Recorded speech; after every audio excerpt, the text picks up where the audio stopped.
Regresamos a argumentos. Hay mucha incertidumbre, a veces preocupación, preguntas en las calles, en las redes sociales, qué va a pasar el 28 de julio. También algunos con mucha emoción se preparan para este día. El venezolano por lo general ve un proceso de elección como una gran fiesta electoral. Cada quien ha salido históricamente a votar de forma ciudadana por el candidato de su preferencia, en líneas generales en un ambiente de paz y de civismo. La Conferencia Episcopal Venezolana ha pedido el día de hoy a los venezolanos participar este 28 de julio en paz y también ha pedido a las partes que este proceso se realice en un ambiente de tranquilidad. Lo tienen ahí en el portal web de Globovisión, en un clima de paz, de respeto y de aceptar las diferencias, que es lo propio de toda democracia, aceptar al que es diferente. Y justamente el gobierno ha venido también trabajando una campaña de que si ellos pierden, lamentablemente no va a haber paz. Dicen, nosotros somos la garantía de paz. Si ganan los otros, volveremos a ese escenario de las guarimbas, nos van a perseguir a todo chavista. Ellos no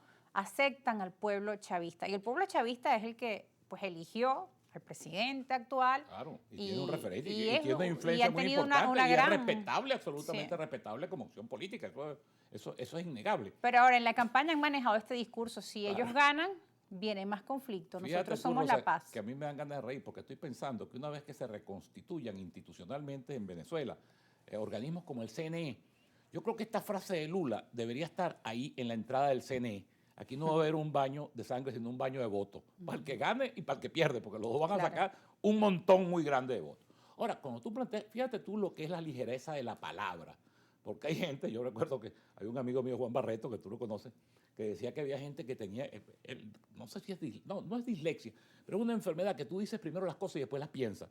O sea, ligero de palabra, ¿no? Cuando uno dice una cosa y después se queda uno mismo. Y después tiene que recoger o no haya cómo recoger. No se da cuenta. Ahora, cuando Maduro amenaza con que aquí va a haber una guerra civil si gana la oposición, yo creo que está señalando directamente a las Fuerzas Armadas, porque en Venezuela hay un Estado de Derecho que se fundamenta, entre otras cosas, en una organización como las Fuerzas Armadas, que tiene muy bien definidos sus deberes y sus compromisos con el país, uno de los cuales es mantener el orden interno. ¿Cómo es que va a haber una guerra civil? Una guerra civil significa dos sectores enfrentados y dos sectores armados. Ahora, ¿cómo es un país que se precia el comandante? Y la población civil, porque en otras ocasiones él mismo ha dicho, la población, la furia bolivariana, decía al principio de la campaña, saldrá a las calles. El ministro Padrino López se vive ufanando, y yo creo que es así, que las Fuerzas Armadas tienen el control del país.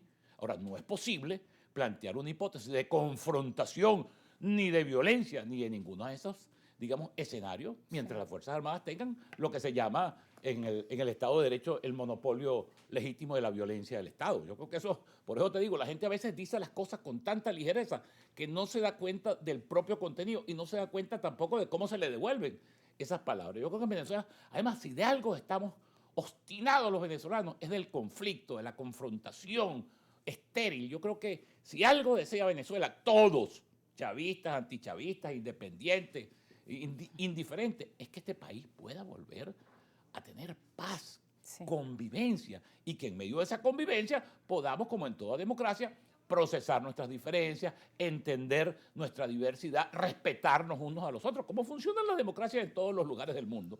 Por eso es que estos consejos que le da Alberto Fernández, por cierto, el consejo de Alberto Fernández vale mucho, porque Alberto Fernández, que sabía al final de su mandato, de su último mandato, antes de Milei, que él lo había hecho muy mal y que las encuestas lo ponían por el suelo, no aceptó ser el candidato y buscó un relevo en el peronismo, que de todas maneras perdió con Milei. Pero bueno, se dio cuenta, por eso te digo, porque cuando tú eres gobernante, no es lo mismo ser candidato que ser candidato en el gobierno. Porque cuando tú eres candidato en el gobierno, tú no te estás confrontando con tu adversario. Sino el problema con tu gestión pasada. Contigo mismo, con la destrucción o con la obra buena. Es decir, lo que está... O cómo prometer un nuevo año de cambio cuando no lo hemos visto en los últimos tiempos. Si hay algunos cambios y algunos giros, claro, también ellos dicen, está el tema de las sanciones. Nos hubiese gustado gestionar sin las sanciones porque de esta forma es injusto. También por esa otra parte, ¿no? Claro, es que bueno...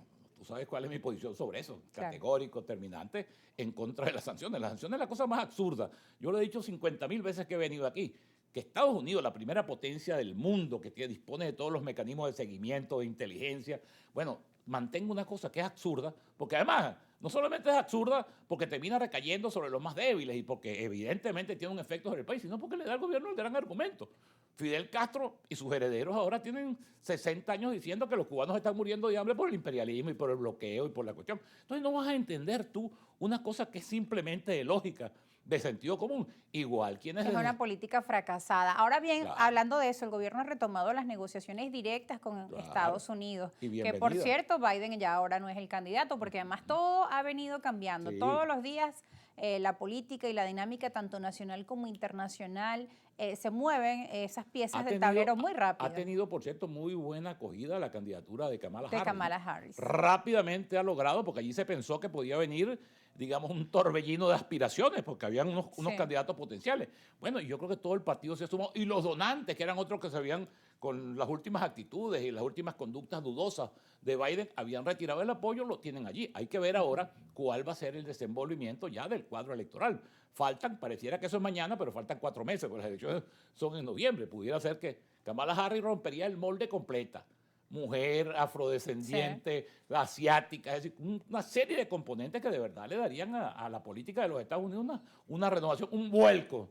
Sí, Aunque sí, Trump, pues también luego del atentado subió sí, bastantes claro, puntos en medio de claro, esta campaña. Entonces claro. también está difícil esa contienda Sí, es que electoral ya y para venía. Venezuela también no es lo mismo negociar entre con otras demócratas cosas, que con Biden, entre otras republicanos. cosas, no aceptaba retirarse cuando eran visibles sus vulnerabilidades, porque Biden estaba ahí en las encuestas con Trump. Era Sí. una pelea donde a veces incluso él estaba por encima, porque uno juzga la política norteamericana desde aquí, entonces ve unas cosas. El ciudadano norteamericano lo que ve es el progreso, es la comida, es Claro. el trabajo, es la inflación, o sea, el bienestar que le proporcione cada uno de los ellos. gobernantes. Pues, y eso es lo que premia y castiga. Fíjate tú lo interesante que es el sistema que adoptó los Estados Unidos del 4 y 4. O sea, 4 años con una reelección de 4.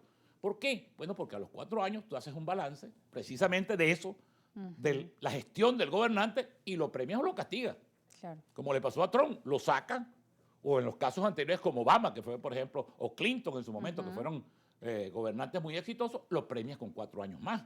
Claro. Pero fíjate que Y siempre... hasta ahí, 2 años. Claro, que siempre hay como elemento decisorio, que yo no sé por qué mi amigo Nicolás Maduro no lo entiende, que él no es porque baile más salsa que el mundo, o porque sea él el gallo pinto y el otro el gallo pataruco o el gallo chongo, no sé qué cosa, sino que es un problema de los 12 años. Ese problema, ese esfuerzo en bailar, ha debido concentrarlo desde el 2013, en que le tocó asumir la presidencia en situaciones muy difíciles, en dar un rumbo, un cambio a la economía, un cambio a la política, un cambio a la sociedad, y otra seguramente sería... Y soluciones a los sí, problemas sociales básicos como la educación y la salud y el tema del adulto mayor, que durante estos días de campaña lo ha retomado Sí. con una gran misión. Hoy tenía otro plan para los adultos mayores, pero Sí. lo que uno escucha en las calles es, oye, ahora es que se están acordando de nosotros. Sí, eso es muy difícil. Bueno, Eso es muy parte de difícil. la campaña, parte de lo que hemos visto, pues del gobierno dicen que han buscado hacer sus esfuerzos, desde la oposición pues señalan, No, obviamente, yo te quien voy a está decir en la una cosa, oposición en campaña critican cuésteme lo que me fuertemente. cueste,